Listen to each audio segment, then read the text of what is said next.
భీష్ముడి పరమపద ఘట్టమైన అనుశాసనిక పర్వం తర్వాత మహాభారతంలో అశ్వమేధ పర్వం వస్తుంది. ఇది భారతంలో 14వ పర్వం. అశ్వమేధ పర్వాన్ని ఇప్పుడు తెలుసుకుందాం. భీష్ముడి పరమపదం తర్వాత పాండవులు, ముఖ్యంగా ధర్మరాజు చాలా రోజులు తేరుకోలేకపోయారు. చిన్ననాటి నుంచి తమను ఎంతో ప్రేమగా చూసిన భీష్ముడు తన వల్లే చనిపోయాడన్న బాధ ధర్మరాజును వెంటాడింది. తనకు రాజ్యం వద్దని, సన్యసిస్తానని మొండిగా కూర్చున్నాడు. అప్పుడు వ్యాసుడు ధర్మరాజుని మందలించాడు. పాప చింతన ఉంటే అశ్వమేధ యాగం చేయాలని సలహా ఇచ్చాడు. అశ్వమేధ యాగం చాలా ఖర్చుతో కూడుకున్నది. అశ్వమేధంలో అన్ని వర్ణాల వారికి సంతృప్తి కలిగేలా దానం చేయాలి. అందుకు తగ్గ ధనం ఖజానాలో లేదని ధర్మరాజు వ్యాసుడికి చెప్పాడు. ఈ యుద్ధం కోసం దుర్యోధనుడు హస్తినాపురం ఖజానా అంతా ఖాళీ చేసేశాడు. మళ్లీ పాలన మొదలైతే తప్ప ఖజానా నిండదు. ఇదే విషయాన్ని ధర్మరాజు వ్యాసుడికి చెప్పాడు. అప్పుడు వ్యాసుడు ఒక నిధి గురించి ధర్మరాజుకు చెప్పాడు. ఒకప్పుడు మరుత్తు అనే మహారాజు యజ్ఞం చేసి గొప్ప గొప్ప ధనరాశులను పండితులకు దానం ఇచ్చాడు. అంత ధనాన్ని పండితులు కూడా కోరుకోలేదు. అందువల్ల వారికి కావలసినంత ధనాన్ని తీసుకొని మిగిలిన సంపదను దాచిపెట్టారు. ఆ నిధిని ఎవరు కనుగొంటారో వారే దానికి యజమానులు అని ఆ పండితులు నిర్ణయించారు. ఆ ధనాన్ని ఇప్పటివరకు ఎవరూ కనుక్కోలేదు. కనుక ఆ సంపదను తీసుకొని ప్రజల కోసం అశ్వమేధ యజ్ఞం కోసం ఉపయోగించు అని వ్యాసుడు ధర్మరాజుకు చెప్పాడు. ఇంతకీ ఈ మరుత్తు ఎవరు? రాముడు జన్మించిన ఇక్ష్వాకు వంశంలో కరంధమ అనే చక్రవర్తి ఉండేవాడు. అతని మనవడే మరుత్తు. ఒకసారి మరుత్తు ఒక గొప్ప యజ్ఞం ప్రారంభించాడు. ఆ యజ్ఞాన్ని దగ్గరుండి జరిపించాల్సిందిగా దేవతల గురువు బృహస్పతిని కోరాడు. ఒక మానవుడు చేసే యజ్ఞానికి తమ గురువు వెళ్లడం ఇంద్రుడికి ఇష్టం లేదు. ఒకవేళ తన మాట కాదని మీరు ఆ యజ్ఞానికి వెళితే అక్కడే ఉండిపోండి అని బృహస్పతికి ఇంద్రుడు కోపంతో చెప్పాడు. ఇంద్రుడి మాటను బృహస్పతి కాదనలేకపోయాడు. తాను రాలేనని మరుత్తుకి చెప్పాడు. అవమానంతో వెడుతున్న మరుత్తుకి దారిలో నారదుడు కనిపించాడు. జరిగిన కథంతా మరుత్తు నారదుడికి చెప్పాడు. అప్పుడు బృహస్పతి తమ్ముడు సంవర్తనుడు మహర్షి కాశీలో తపస్సు చేస్తున్నాడని, అతనితో మీ యజ్ఞాన్ని చేయించుకోవాలని నారదుడు సలహా ఇచ్చాడు. అతి కష్టం మీద ఆ సంవర్తనను మరుత్తు కలిశాడు. అతడు మెచ్చేలా సేవలు చేసి ప్రసన్నం చేసుకున్నాడు. మరుత్తు పట్టుదల చూసి సంవర్తన కూడా మెచ్చుకున్నాడు. మహేంద్రుడి కంటే నిన్ను ధనవంతుణ్ణి చేస్తానని సంవర్తనుడు మరుత్తుకి మాట ఇచ్చాడు.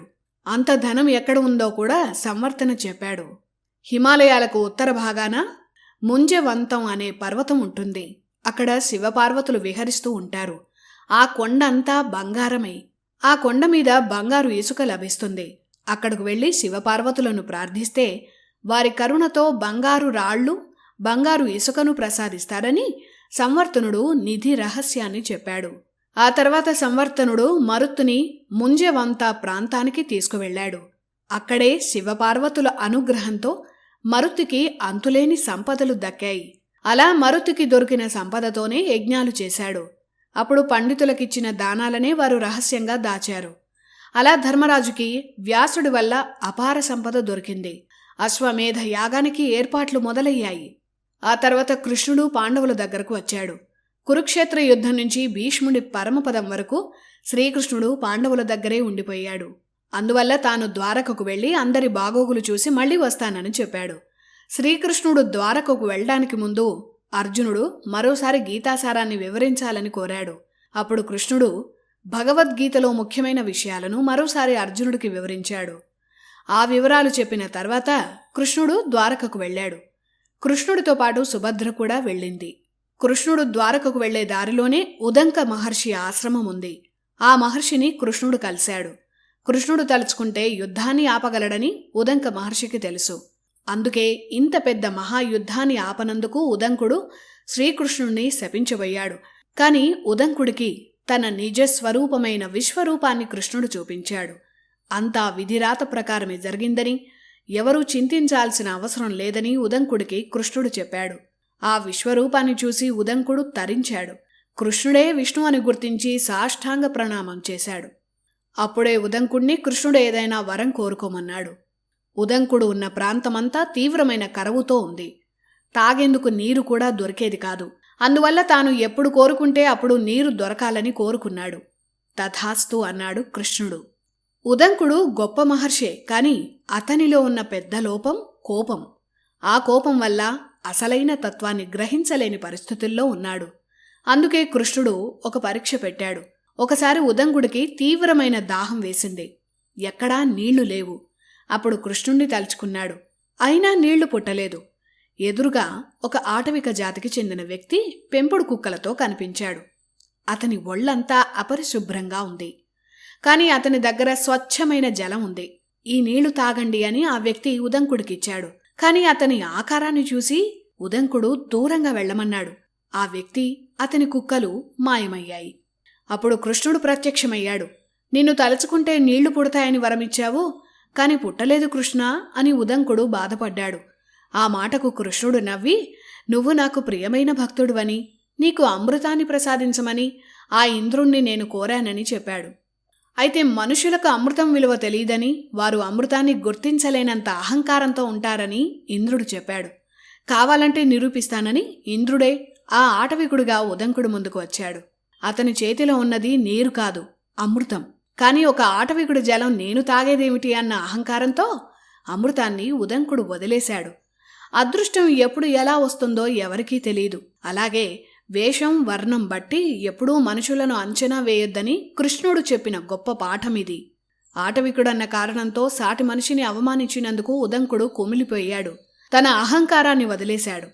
అప్పుడే నువ్వెప్పుడు కోరుకుంటే అప్పుడు మేఘాలే నీ దగ్గరికి వచ్చి వర్షిస్తాయని కృష్ణుడు వరమిచ్చాడు. ఆ మేఘాలను ఉదంక మేఘాలు అంటారని అన్నాడు. ఈ ఉదంకుడు ఎవరు? ఉదంకుడికి గొప్ప గురుభక్తి ఉంది. ఆ గురుభక్తి వల్ల కృష్ణుణ్ణి కూడా శాసించేంత శక్తి అతనికి వచ్చింది. ఉదంకుడు గౌతమ మహర్షి శిష్యుడు. చదువు పూర్తయ్యాక కూడా ఉదంకుడు గురువుగారికి సేవ చేసుకుంటూ ఆశ్రమంలోనే ఉండిపోయాడు. అలా సేవ చేస్తూ ఉదంకుడు మధ్య వయస్కుడైపోయాడు. జుత్తు కూడా పండిపోయింది.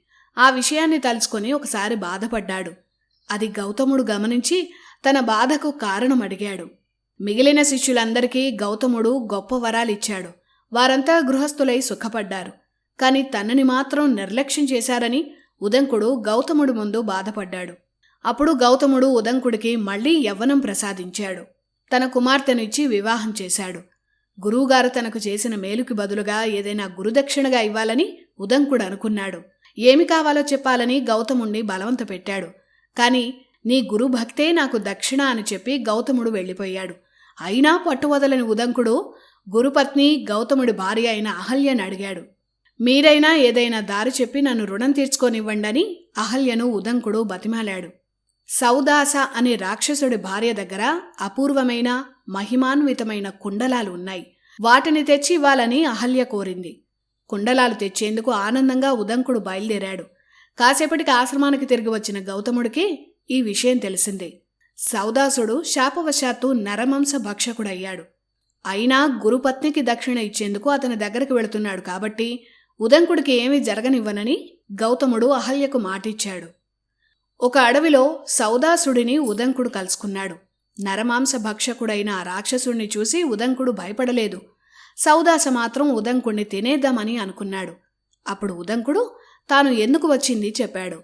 నీ భార్య కుండలాలు ఇస్తే నేను తీసుకొని వెళ్ళి అహల్యాదేవికి ఇస్తానని, ఆ తర్వాత నేను నీకు ఆహారం అవుతానని ఆ రాక్షసుడికి ఉదంకుడు మాట ఇచ్చాడు. అతని గురుభక్తికి అంతటి రాక్షసుడు ఆశ్చర్యపోయాడు. తన భార్యనడిగి ఆ కుండలాలను ఉదంకుడికిచ్చాడు. అరుదైన ఆ కుండలాల గురించి దేవతలు, గంధర్వులు, నాగులు కూడా పొంచి ఉన్నాయని, వాటిని జాగ్రత్తగా తీసుకువెళ్లాలని ఆ రాక్షసుడి భార్య మదయంతి ఉదంకుణ్ణి హెచ్చరించింది. అలాగే ఈ కుండలాలను నేలమీద పెట్టినా, వాటికి ఎంగిలి సోకినా, ఏమరుపాటున నిద్రించినా ఇవి దొంగల పాలవుతాయని ఆమె చెప్పింది. అత్యంత శక్తివంతమైన ఈ కుండలాలు ఎవరి దగ్గర ఉంటాయో వారికి ఆకలి దప్పులు ఉండవు, భూతప్రేతాల వల్ల భయం ఉండదు, అష్టైశ్వర్యాలు లభిస్తాయి. అందువల్ల ఈ కుండలాలు జాగ్రత్త అని మదయంతి ఉదంకుడికి మరీ జాగ్రత్త చెప్పింది. అలాగే మరణానికి కూడా భయపడని ఉదంకుణ్ణి సౌదాసుడు కూడా విడిచిపెట్టాడు. కుండలాలను తీసుకువెడుతూ ఉండగా ఒకచోట ఉదంకుడు ఏమరుపాటుగా ఉన్నాడు. వెంటనే ఒక నాగరాజు ఆ కుండలాలను దొంగిలించాడు. అప్పుడు ఇంద్రుడు ప్రత్యక్షమయ్యాడు. ఆ నాగరాజు పాతాళానికి రజనీ ఇరావంతుడి కుమారుడునని చెప్పాడు. పాతాళానికైనా సరే వెళ్లి కుండలాలు తెచ్చి తన గురువుకిస్తానన్నాడు ఉదంకుడు. అతని గురుభక్తికి దేవేంద్రుడు ఆశ్చర్యపోయాడు. ఉదంకుడి చేతికర్రకు వజ్రాయుధం శక్తిని ఇంద్రుడిచ్చాడు. ఆ కర్రతో ఒక్క పోటు పొడవగానే పాతాళానికి దారి ఏర్పడింది. ఆ దారిలో నాగలోకానికి ఉదంకుడు వెళ్ళాడు. కాని పటిష్టమైన నాగలోక కోటగోడలను ఉదంకుడు దాటలేకపోయాడు. అప్పుడు ఉదంకుడు తాను నిత్యం పూజించే అగ్నిదేవుణ్ణి ప్రార్థించాడు. అగ్నిదేవుడు ప్రత్యక్షమై నాగలోకమంతా పొగలు నింపాడు. ఆ పొగలకు నాగులన్నింటికీ ఊపిరాడక ఉక్కిరిబిక్కిరైపోయాయి. కుండలాలు దొంగిలించిన ఇరావంతుడి కుమారుడు కూడా గిలగిలా కొట్టుకోసాగాడు. వేరే మార్గం లేక కుండలాలను దొంగిలించిన నాగరాజు ఉదంకుడిని శరణు వేడాడు.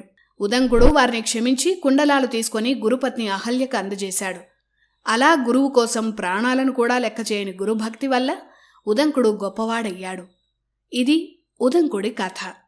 అశ్వమేధంలో ఆ తర్వాత ఏం జరిగిందో నెక్స్ట్ ఎపిసోడ్లో చూద్దాం.